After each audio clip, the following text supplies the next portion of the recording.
নতুন করে একটি দল ষড়যন্ত্র শুরু করেছে। নির্বাচনী জনসভায় বললেন তারেক, ক্ষমতায় গেলে দুর্নীতির ত্রুটি চেপে ধরার অঙ্গীকার। জামাত সরকারে গেলে চাঁদাবাজদের বিরুদ্ধে কঠোর ব্যবস্থা নেওয়া হবে, হুঁশিয়ারি আমিরের। গণভোটে হ্যাঁর পক্ষের রায় কামনা। চানখারপুলে ৬ হত্যা মামলার রায় আজ। আসামিদের সবাই পুলিশ বাহিনীর সদস্য, পলাতক ৪ জন।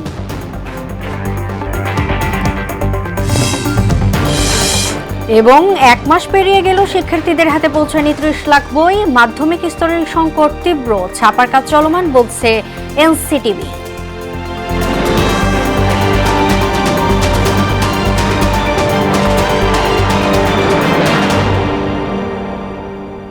আসসালামু আলাইকুম, সবাইকে মোহনের সংবাদে স্বাগত। শুনছিলেন শিরোনাম, পুরো সংবাদের সাথে আছে আমি তাজরিন নাহার মুক্তি। নারায়ণগঞ্জে দুর্নীতি মাদক নিয়ন্ত্রণের প্রতিশ্রুতি দিয়েছেন বিএনপি চেয়ারম্যান তারেক রহমান। রাত ২:৩০টার দিকে কাঁচপুরে নির্বাচনী সমাবেশে একথা বলেন তিনি। গেল ১৬ বছরে নিশিরাতে নির্বাচন হয়েছে, অভিযোগ তুলে ভোটারদের সতর্ক থাকার আহ্বান জানান তিনি। বলেন, নতুন করে একটি দল ষড়যন্ত্র শুরু করেছে। জনগণের রায়ে বিএনপি সরকার গঠন করলে কর্মসংস্থান, খাল খনন এবং কৃষকদের জন্য বিশেষ বীমা ব্যবস্থার পাশাপাশি ফ্যামিলি কার্ড চালুর অঙ্গীকারও করেন তারেক রহমান। নারায়ণগঞ্জ শহরে ২০টা স্পট আছে যেখানে মাদক ব্যবসা হয়। আমরা সেগুলোকে নিয়ন্ত্রণ করতে চাই। এই দুর্নীতিকে আমরা নিয়ন্ত্রণ করতে চাই, দুর্নীতি লাগাম টেনে ধরতে চাই। বিগত ১৫-১৬ বছর দেশের মানুষ দেখেছে নির্বাচনের নামে আমাদের নির্বাচন হচ্ছে, নিষিদ্ধ নির্বাচন হয়েছে না। এখন আবার ষড়যন্ত্র শুরু হয়েছে যাতে আপনাদের যে ভোটের অধিকার প্রতিষ্ঠিত হতে যাচ্ছে ইনশাআল্লাহ, সেই অধিকারের বিরুদ্ধে এর আগে রোববার দিনভর চট্টগ্রাম, ফেনী ও কুমিল্লায় বিভিন্ন জনসভায় অংশ নেয় তারেক রহমান। সেখানে তিনি বলেন, রাজনৈতিক প্রতিপক্ষকে ইঙ্গিত করে বক্তব্য দিলে জনগণের কোনো লাভ হবে না, বরং দেশ ও দশের উন্নয়নে পরিকল্পনা সাজানো জরুরি। আগামীতে রাষ্ট্র ক্ষমতায় গেলে দুর্নীতির ত্রুটি চেপে ধরার অঙ্গীকার করেন তারেক রহমান। আরও জানাচ্ছেন আফরিন পপি।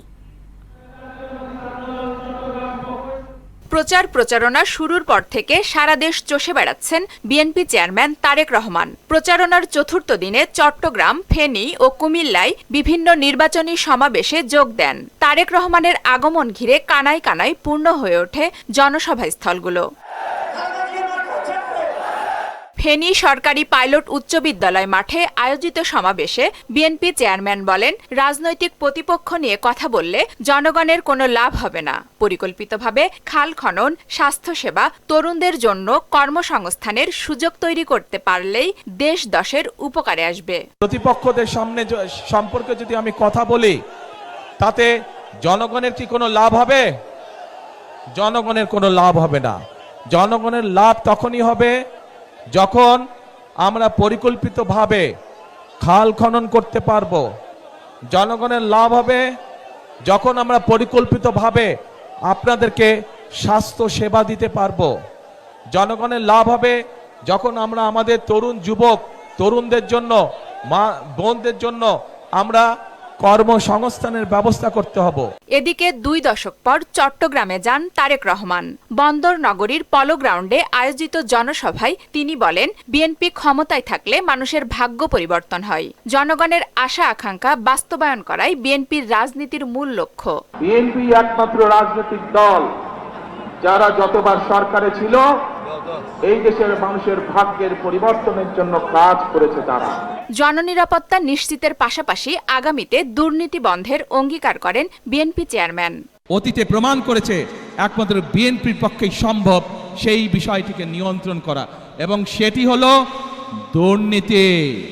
যে কোনো মূল্যে আগামী বিএনপি সরকার দুর্নীতির ত্রুটি চেপে ধরবে।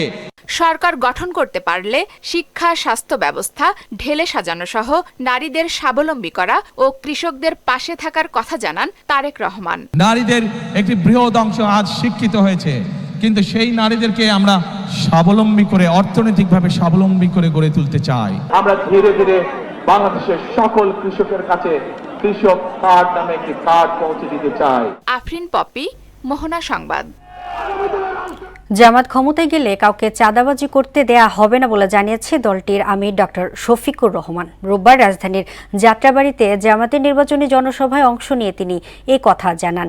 ফ্যাসিবাদদের শেকড় উৎপাটন করতে হলে গণভোটে হ্যাঁ এর পক্ষে থাকতে সবার প্রতি আহ্বান জানান শফিকুর রহমান। তিনি বলেন, নারীদের উপেক্ষা করে দেশ গড়া সম্ভব নয়। আসন্ন নির্বাচনে কেউ ভোট ইঞ্জিনিয়ারিং করতে চাইলে কঠোর পরিণতির হুঁশিয়ারি দেন জামাতে আমির।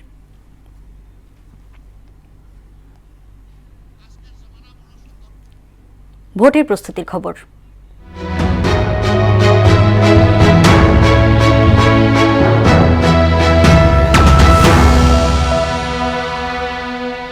জমে উঠেছে লক্ষ্মীপুরের 4 সংসদীয় আসনের নির্বাচনী প্রচারণা। বিএনপি, জামাত, ইসলামী আন্দোলন সহ অন্য দলের প্রার্থীরা সক্রিয়ভাবে প্রচার শুরু করেছেন। যাচ্ছেন ভোটারদের দাঁড়ে দাঁড়ে, দিচ্ছেন নানা প্রতিশ্রুতি। নাজিমুদ্দিন রিয়াদের প্রতিবেদন, জানাচ্ছেন তাসিন তারিন।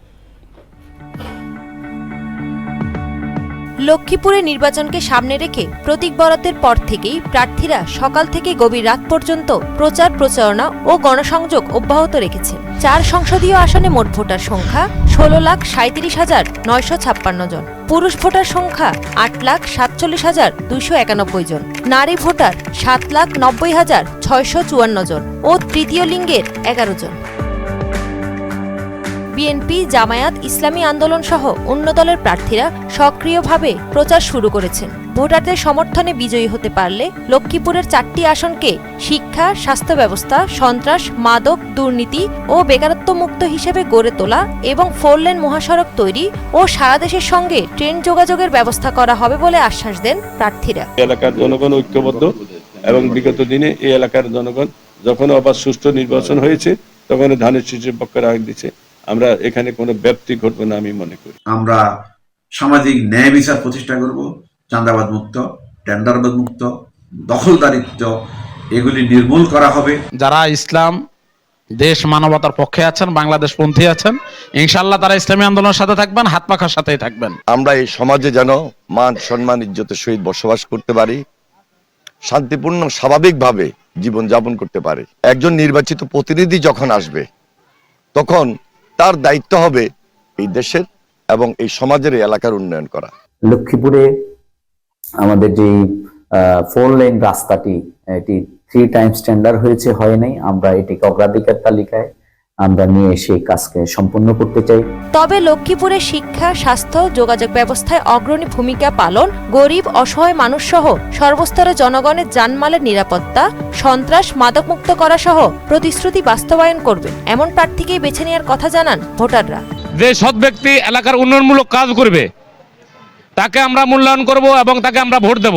সুস্থ এবং সুন্দর একটা নির্বাচন হোক, আমরা ভোট অধিকার প্রয়োগ করি। প্রতিশ্রুতি দিয়ে ভুলে না গিয়ে সত্যিকার অর্থে যিনি কাজ করবেন এমন একজন জনপ্রতিনিধি আমি ভোট দিতে চাচ্ছি। অবাধ, সুষ্ঠু ও নিরপেক্ষ নির্বাচনের লক্ষ্যে কমিশনের পক্ষ থেকে আইন শৃঙ্খলা পরিস্থিতি সহ সকল প্রস্তুতি নেওয়া হয়েছে বলে জানিয়েছে জেলা সদর উপজেলা নির্বাচন কর্মকর্তা মোহাম্মদ ফারুক হোসাইন। আইন শৃঙ্খলা সহ সব দিক দিয়ে আমরা মোটামুটি ভালোভাবে এগিয়ে যাচ্ছি। আমাদের নির্বাচন আমরা আশা করি 12 তারিখে একটা সুন্দর নির্বাচন অনুষ্ঠিত হবে। লেভেল প্লেইং ফিল্ড থাকবে সকল প্রার্থীদের জন্য। সকল পক্ষের দায়িত্বশীল আচরণের মাধ্যমে অবাধ, সুষ্ঠু ও নিরপেক্ষ নির্বাচন হবে এমনটাই প্রত্যাশা ভোটারদের। তাহসিন তারিন, মোহনা সংবাদ। স্বাধীনতার 54 বছর পরও নির্বাচনী ইস্তেহারে উপেক্ষিত কৃষি আর কৃষক। এ সময়কালে কয়েকবার সরকার বদল হলেও ফেরেনি কৃষকের ভাগ্য। কৃষি উৎপাদন ও কৃষি পণ্যের বাজার ব্যবস্থাপনার ঘাটতির দিন দিন কমছে খাদ্যপণ্যের উৎপাদন। একদিকে ঊর্ধ্বমুখী উৎপাদন ব্যয়, অন্যদিকে ফুরিয়া নির্ভর নিম্নমুখী বিপণন ব্যবস্থার জাতাকলে পিষ্ট হয়ে চাষবাস থেকে মুখ ফিরিয়ে নিচ্ছে কৃষক। ফলে ঝুঁকিতে পড়ছে খাদ্য নিরাপত্তা। এমন পরিস্থিতিতে রাজনৈতিক দলগুলোর নির্বাচনী ইস্তেহারে কৃষিকে অগ্রাধিকার দেওয়ার তাগিদ গবেষকদের। আরিফ হোসেনের ক্যামেরায় উষা ফেরদৌসের রিপোর্ট। কৃষক শুধু খাদ্য উৎপাদনকারী নয়, অর্থনীতি, সংস্কৃতি ও সামাজিক স্থিতিশীলতারও রক্ষক। রাজনীতিতে এই কৃষক অবহেলিত হলে দেশের উন্নয়নও নথিপত্রে সীমাবদ্ধ থেকে যাবে। তাই আসন্ন নির্বাচনে রাজনৈতিক দলগুলোর ইশতেহারে কৃষিখাতকে সর্বাধিক অগ্রাধিকার দেয়া সময়ের দাবি। আবাদযোগ্য জমি দ্রুত হ্রাস, সার, বীজ ও জ্বালানির দাম বৃদ্ধি, জলবায়ু পরিবর্তনের অভিঘাত এবং বাজার ব্যবস্থাপনায় মধ্যস্বত্বভোগী দৌরাত্ম্য, এই সবগুলো চ্যালেঞ্জে বিপর্যস্ত কৃষি ও কৃষক। আগে আসলো 700 টাকা 800 টাকা বস্তা ইউরিয়া সার, আর এখন হেড হয়েছে 1800 টাকা, সেকেন্ডে 1800 টাকা। তা আমরা কিভাবে উৎপন্ন করব ফসল? কল যে জমিতে দেখা গেছে যে আপনার মিষ্টি লাউটা 2 টন বা 3 টন হওয়ার কথা, সেখানে দেখা গেছে যে 1.5 টন হয়েছে। আগে মনে করেন পাখি পুঁতি পাইতাম, ধান পাইতাম মনে করেন 20-22 মন পাইতাম, বর্তমানে 10-12 মন পাই। প্যাকেটগুলো কিনছি আমরা 170 টাকা প্যাকেট, তারা 200 টাকা প্যাকেট, বেতন নাকি মোটে 30 টাকা কেজি। গত 5 দশকে কৃষিতে প্রবৃদ্ধি ছিল 3%, অথচ গত অর্থ বছরে এটি 2%-এর নিচে নেমে এসেছে। বাংলাদেশ ব্যাংকের তথ্য মতে 2023-24 অর্থ বছরে চাল গম আমদানিতে ব্যয় হয়েছে $206 কোটি। এমন বাস্তবতায় কৃষি বান্ধব নির্বাচনী ইশতেহারের বিকল্প নেই বলে মনে করছেন সংশ্লিষ্টরা। বাংলাদেশের প্রধান খাত হচ্ছে কৃষি, তো আমরা যেটা চাই এটা কৃষি বান্ধব যেন ইশতেহার হয়, যেখানে কৃষক তার ন্যায্য মূল্য তার কৃষকের পাবে। বিভিন্ন কীটনাশক এসবের দাম আমাদের অনেক বেশি। কোনো সরকারি কৃষির সেরকম আমাদের যে আশা লক্ষ্য পূরণ সেটা করতে পারে না। তা আমরা চাই কৃষিতে এবার একটা বাস্তবধর্মী প্রতিফলন হোক। পর্যাপ্ত উৎপাদন না হওয়ায় খাদ্যশস্যের আমদানি বাড়ছে, যা অস্থির বৈশ্বিক পরিস্থিতিতে দেশের খাদ্য নিরাপত্তাকে ঝুঁকিতে ফেলছে বলে মনে করেন এই কৃষি বিশেষজ্ঞ। আমাদের ইশতেহারে সংযুক্ত হওয়া উচিত যে আমরা ইম্পোর্ট নির্ভর না হয়ে সারা বাংলাদেশে কন্ট্রাক্ট গ্রোয়িং চাষিদের সাথে সরাসরি সরকার তাদের সাথে কন্ট্রাক্ট গ্রোয়িংয়ের মাধ্যমে তাদের একটা নির্দিষ্ট রেট দিয়ে যদি আমরা তাদের কাছ থেকে এই প্রোডাক্টগুলো কালেকশন করি, তাহলে একদিক দিয়ে মধ্যস্বত্বভোগী ভেঙে যাবে, আরেক দিক দিয়ে আমাদের ইম্পোর্টের প্রতি যে চাহিদাটা সেটা কমে যাবে। যে পরিমাণ বাজেট দরকার সেই বাজেটটা কিন্তু ক্যালকুলেশন করে এই ইশতেহারগুলোকে সংযুক্ত করা উচিত। জিডিপির প্রায় 14% কৃষি থেকে এলেও সব সময় খাতটি অবহেলিত বলে আক্ষেপ করেন এই শিক্ষাবিদ। ফার্মারদের এই সমবায় সমিতিগুলোকে যদি আমরা নতুন আঙ্গিকে শুরু করতে পারি, ইফেক্টিভলি শুরু করতে পারি, কোনো ধরনের দল গোষ্ঠীগত প্রভাব ছাড়া, আমাদের ইশতেহারে একটু নির্ধারণ করে থাকা উচিত যে ফার্মাররা যে উৎপাদিত পণ্য উৎপাদন করবে সেটার জন্য সেল করার বা বিক্রি করার তার নিরাপত্তা থাকে। 24-এর গণ অভ্যুত্থানের পর 11টি সংস্কার কমিশন গঠন করা হলেও কৃষি খাতের জন্য কোনো উদ্যোগ নেওয়া হয়নি বলেও ক্ষোভ জানান গবেষকরা। উষা ফেরদৌস, মোহনা সংবাদ, ঢাকা। 24 জুলাই আগস্টের রাজধানী চানখারপুলে 6 জনকে হত্যার ঘটনায় মানবতাবিরোধী অপরাধ মামলায় রায় ঘোষণা আজ। বিচারপতি মোহাম্মদ গোলাম মুর্তুজা মজুমদারের নেতৃত্বাধীন ট্রাইব্যুনাল 1-এ এই রায় ঘোষণা হবে। এর আগে 20 জানুয়ারি রায় ঘোষণার কথা থাকলেও পূর্ণাঙ্গভাবে প্রস্তুত না হওয়ায় পিছিয়ে 26 জানুয়ারি দিন ধার্য করা হয়। 2024 সালের 5 আগস্ট চানখারপুল এলাকায় ছাত্র জনতার আন্দোলনে পুলিশ গুলি চালায়। এতে শাহরিয়ার খান আনাস, শেখ মাহাদি হাসান জোনায়েদ, মোহাম্মদ ইয়াকুব, মোহাম্মদ রাকিব হাওলাদার, মোহাম্মদ ইসমামুল হক ও মানিক মিয়া শাহরিক শহীদ হন। এ মামলায় মোট আসামি 8 জন। বর্তমানে গ্রেফতার রয়েছেন 4 জন। আসামিদের সবাই পুলিশ বাহিনীতে কর্মরত ছিলেন। রায় ঘোষণাকে কেন্দ্র করে ট্রাইব্যুনাল এলাকায় নেওয়া হয়েছে বাড়তি নিরাপত্তা।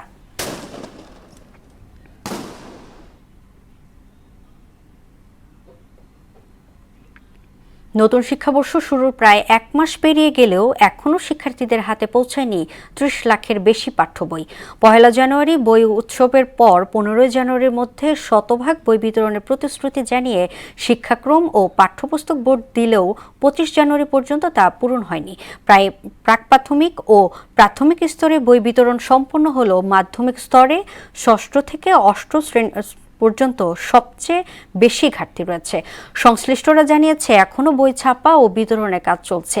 এনসিটিবি বলছে মুদ্রণ সম্পন্ন হয়েছে 99.69%, তবে বিতরণ পর্যায়ে গিয়ে এই হার কমে দাঁড়িয়েছে 98.33%। ফলে মাধ্যমিক স্তরেই আটকে রয়েছে পুরো 30,58,794 কপি বই। সবজি চারার গ্রাম হিসেবে পরিচিতি পেয়েছে যশোরের আব্দুলপুর। বিশেষ ব্যবস্থার প্রতি মৌসুমে প্রায় 30 কোটি চারা উৎপাদন করেন কৃষকরা, যার বাজার মূল্য প্রায় 25 কোটি টাকা। মানসম্মত চারা হওয়ায় এর সুনাম ছড়িয়েছে দেশের বিভিন্ন জেলার প্রত্যন্ত অঞ্চলেও। এসব চারা ছড়িয়ে পড়েছে সারা দেশে। চাষিদের সহায়তা করছে কৃষি বিভাগ। স্বাধীন মোহাম্মদ আবদুল্লাহর প্রতিবেদন, জানাচ্ছেন মাহমুদ আক্তার। শীতকালীন সবজি নয়, সবজির বিভিন্ন চারা চাষ করছেন যশোরের আব্দুলপুরের কয়েকশো কৃষক। রাস্তার দুপাশে শত শত পলিথিনে ঢাকা রয়েছে সবজির বীজতলা। প্রতি বছর শীতের মৌসুমে বিশেষ ব্যবস্থায় বীজতলা প্রস্তুত করে বাঁধাকপি, ফুলকপি, ব্রোকলি, বিটকপি, শালগম, টমেটো, বেগুন সহ বিভিন্ন সবজির বীজ বপন করেন এই গ্রামের কয়েকশো কৃষক। মানসম্মত এসব চারা কিনতে দেশের বিভিন্ন জেলা থেকে কৃষকরা আসেন এই গ্রামে। এবছর বৈরী আবহাওয়ার কারণে তুলনামূলকভাবে লাভ কম হবে বলে জানান কৃষকরা। শীতকালীন আগাম এবং শীতকালীন যে সবজি, সব ধরনের সবজি চারা পাওয়া যায়। দেশের বিভিন্ন জেলায় দেখা যাচ্ছে আপনাদের উত্তরবঙ্গে সবচেয়ে বেশি যায়, আর আমরা অনলাইনেও চারা দিয়ে থাকি। কিছু চারা বিক্রি করেছিলাম আর কিছু চারা মানে অর্ধেকের বেশি ফেলাই দিয়েছিলাম, মানে ওইটা আপনার আবহাওয়া এত পরিমাণ খারাপ ছিল। বেচা কিনা কম, আমাদের মানে চারা একটু গেছে কম, ব্যবসা বাণিজ্যের অবস্থা এবারটা ভালো না। উৎপাদিত এসব চারার মান ভালো এবং দামও কম বলে জানান ক্রেতারা। কোটচাঁদপুর থেকে আসছি চারা নেওয়ার জন্য। এখানে আসছি, অনেক ভালো মানসম্পন্ন চারা এখানে পাওয়া যায়, মানে যা বলে সেটাই দেয়। মানসম্মত চারা উৎপাদন এবং বাজারজাতকরণে চাষিদের নানা পরামর্শ দিয়ে সহায়তা করছে কৃষি অধিদপ্তর। এখানকার চাষিরা চারা উৎপাদনের ক্ষেত্রে অত্যন্ত দক্ষতা দেখেছে। এখানকার অতি অল্প জমি থেকে এরা চারা উৎপাদন করে তাদের ভাগ্যের উন্নয়ন করেছে এবং পাশাপাশি আমাদের এই যশোর জেলার চারার চাহিদা মিটিয়ে দেশের বিভিন্ন প্রান্তের এই সবজির চারা তারা চাহিদা মিটিয়ে আসছে। যশোরে বছরে 6 মাস 40 বিঘা জমিতে বিভিন্ন সবজির বীজ বপন করা হয়।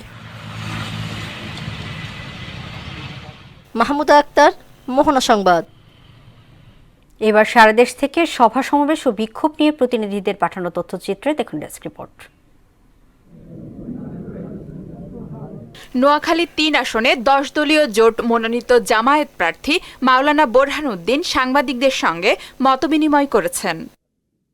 গাজীপুরের কালিয়াকৈরে পূর্ব চান্দোরা স্পোর্টিং ক্লাব মাঠে ক্রিকেট টুর্নামেন্টের প্রীতি ম্যাচের ফাইনাল খেলা অনুষ্ঠিত হয়েছে। চাঁপাইনবাবগঞ্জের শিবগঞ্জের তক্তিরপুর গঙ্গাশ্রম ঘাটে সনাতন ধর্মাবলম্বীদের গঙ্গা স্নান উৎসব অনুষ্ঠিত হয়েছে। সিরাজগঞ্জের রায়গঞ্জের দাঁতপুর জিয়ার ডিগ্রি কলেজে বিএ পাস কোর্সের ক্লাসের উদ্বোধন করা হয়েছে। জয়পুরহাটের পাঁচবিবির ভীমপুর তালপাড়া আদিবাসী জনগোষ্ঠীর গরিব, অসহায় ও দুস্থদের মাঝে শীতবস্ত্র বিতরণ করা হয়েছে। টাঙ্গাইলের ঘাটাইলের সর্বস্তরের জনগণের আয়োজনে মোটরসাইকেল প্রতীককে বিজয়ী করার লক্ষ্যে জনসভা অনুষ্ঠিত হয়েছে। অবাধ ও নিরপেক্ষ নির্বাচনের মাধ্যমে নতুন বাংলাদেশের প্রত্যাশায় সাতক্ষীরায় জনসভা করবে জামায়াত ইসলামী। সিরাজগঞ্জ পৌর বিএনপির 15টি ওয়ার্ডের প্রধান নির্বাচনকালীন পরিচালনা কার্যালয়ের উদ্বোধন করা হয়েছে। বিএনপির স্থায়ী কমিটির সদস্য ডক্টর আব্দুল মঈন খান তার নিজ নির্বাচনী এলাকা নরসিংদীর মেহেরপাড়া ও পাঁচদোনা বাজারে নির্বাচনী উঠান বৈঠক ও গণসংযোগ করেছেন। ময়মনসিংহের ত্রিশালে বিএনপির মনোনীত প্রার্থী সাংবাদিকদের সঙ্গে মতবিনিময় সভা করেছেন। আফরিন পপি, মোহনা সংবাদ। দর্শক, আন্তর্জাতিক অপরাধ ট্রাইব্যুনাল থেকে যুক্ত হচ্ছেন সহকর্মী মুদাসসির আলী। আমরা সরাসরি চলে যাব মুদাসসিরের কাছে। মুদাসসির, রায় ঘোষণাকে কেন্দ্র করে ট্রাইব্যুনাল এলাকায় ঠিক এই মুহূর্তে পরিস্থিতি কেমন দেখছেন, বিস্তারিত জানাবেন।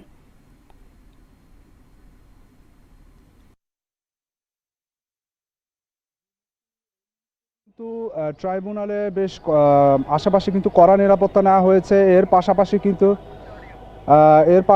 কিন্তু আমরা যেটা দেখতে পেরেছি যে আদালতের পরিবেশও বেশ থমথমে। এখনো অবশ্য আসামিদের আনা হয়নি ট্রাইব্যুনালে, কিছুক্ষণ পরে কিন্তু আনা হবে এবং বেলা 11টার পরে কিন্তু রায়ের আনুষ্ঠানিকতা শুরু হবে। এদিকে এই রায়ের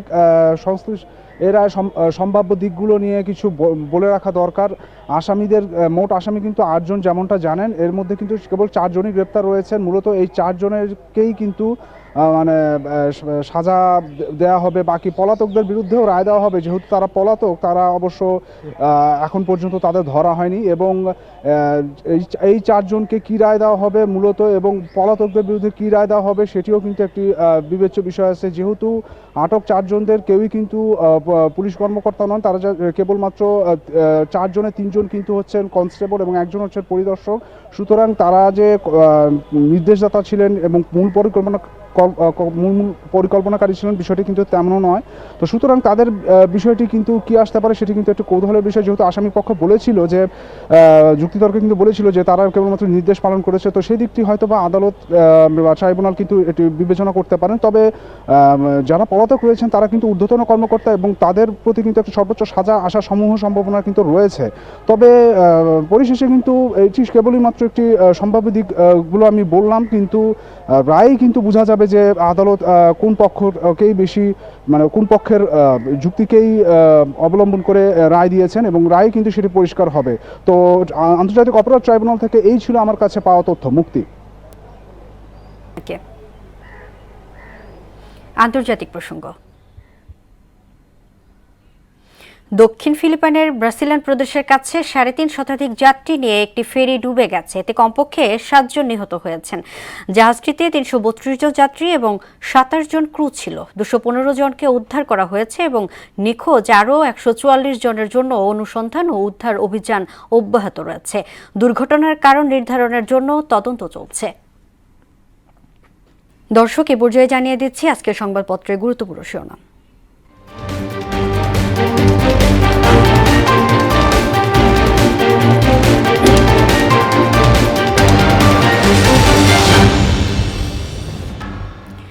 দর্শক, প্রথমে আমার হাতে আছে প্রথম আলো। প্রথম আলো শিরোনাম করেছে, আদানি বছরে 5 থেকে 6 হাজার কোটি টাকা বাড়তি নিচ্ছে, জয়ী হলে দুর্নীতির টুটি চেপে ধরব। তারেক রহমান। সাকিবের জাতীয় দলে খেলা নিয়ে অনেক যদি কিন্তু। ইত্তেফাক শিরোনাম করেছে, একনেকে 25 প্রকল্প অনুমোদন, রূপপুর পারমাণবিক বিদ্যুৎ কেন্দ্রের প্রকল্পের ব্যয় বাড়ল 25,592 কোটি টাকা। আপনাদের চৌকিদার হতে চাই। ঢাকার 3টি আসনের জনসভায় জামাতে আমির। নির্বাচন নিয়ে ষড়যন্ত্র হচ্ছে, সজাগ থাকুন। চট্টগ্রামে নির্বাচনী মহাসমাবেশে তারেক রহমান। সমকাল শিরোনাম করেছে, জাতীয় কমিটির প্রতিবেদন, অন্যদের তুলনায় আদানির বিদ্যুতের দাম 55% বেশি। আর কোনো আইনি পথে যাবে না বিসিবি। ক্ষমতায় গেলে দুর্নীতির টুটি চেপে ধরা হবে তারেক রহমান। বাংলাদেশ প্রতিদিন শিরোনাম করেছে, 1000 কোটি টাকার গণভোট, লুকোচুরির ব্যাপারে নেই, গ্রহণযোগ্য ভোট উপহার দিব। এএমএম নাসির উদ্দিন। দোষর খুঁজতে বেসরকারি খাতের সর্বনাশ। যুগান্তর শিরোনাম করেছে, ত্রয়োদশ জাতীয় সংসদ নির্বাচন ও গণভোট, ব্যয় 3000 কোটি টাকা। বিদ্যুৎ কেনার দেশি বিদেশি চুক্তিতে হরিলুট, ঘুষ কমিশনের টাকা শীর্ষ কর্মকর্তাদের অ্যাকাউন্টে। চট্টগ্রামের নির্বাচনী জনসভায় তারেক রহমান বলেন, ভোটের অধিকার কেড়ে নিতে ফের ষড়যন্ত্র শুরু। দর্শক, এ ছিল সংবাদপত্রের গুরুত্বপূর্ণ শিরোনাম। শেষ করব মোহনা সংবাদ। যাওয়ার আগে শিরোনাম দেখে নিচ্ছি আরও একবার। নতুন করে একটি দল ষড়যন্ত্র শুরু করেছে, নির্বাচনী জনসভায় বললেন তারেক। ক্ষমতায় গেলে দুর্নীতির টুটি চেপে ধরার অঙ্গীকার।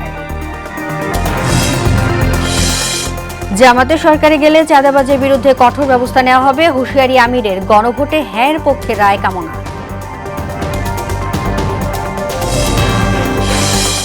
চানখারপুলে 6 হত্যা মামলার রায় আজ। আসামিদের সবাই পুলিশ বাহিনীর সদস্য, পলাতক 4 জন।